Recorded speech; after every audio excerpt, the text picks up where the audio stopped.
Hello everyone and welcome to another lecture of 1 minute series जिसके अंदर हम important constitutional amendments देख रहे हैं।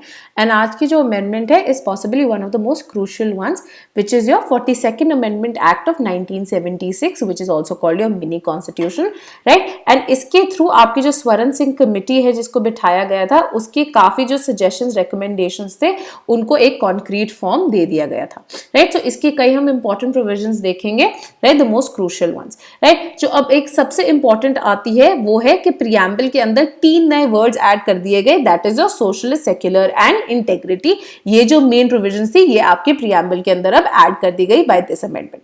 सेकेंडली, आपकी जो स्वरण सिंह कमेटी ने जो मेन रिकमेंडेशन दी थी कि फंडामेंटल राइट्स तो एग्जिस्ट करते ही हैं बट साथ साथ में फंडामेंटल ड्यूटीज का होना भी जरूरी है। सो इन फंडामेंटल ड्यूटीज को अब एक नए पार्ट 4A के अंदर इंक्लूड कर दिया गया। नेक्स्ट, जो प्रेसिडेंट था अब उस पे कंपल्सरी हो गया था ये कि उन्होंने एडवाइस ऑफ द कैबिनेट को फॉलो करना ही करना है। नेक्स्ट, जो कॉन्स्टिट्यूशनल अमेंडमेंट्स थी that was taken beyond judicial scrutiny, right. So constitutional amendment की जो पावर है पार्लियामेंट की उसको एक अपर हैंड दे दिया गया beyond the power of judicial review.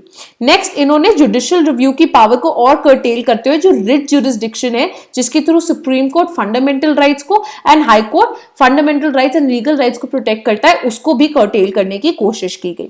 Next, Lok Sabha and state legislative assemblies का जो टेन्योर है उसको 5 से 6 साल कर दिया गया।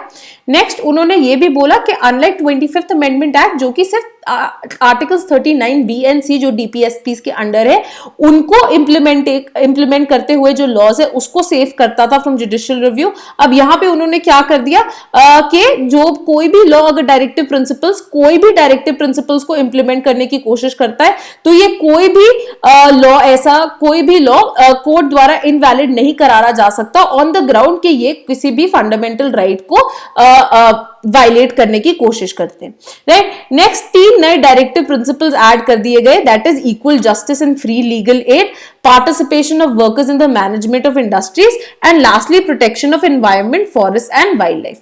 लास्टली, इन्होंने फैसिलिटेट कर दिया कि जो नेशनल इमरजेंसी है अब पूरे देश पे नहीं in a certain territory of India भी लागू की जा सकती है कि not the entire territory but one specific part of the Indian territory जो है आपके नेशनल इमरजेंसी वहां पे सिर्फ लगाई जा सकती है, राइट। ये मेन प्रोविजंस थे आपके 42nd अमेंडमेंट एक्ट के, राइट। Thank you.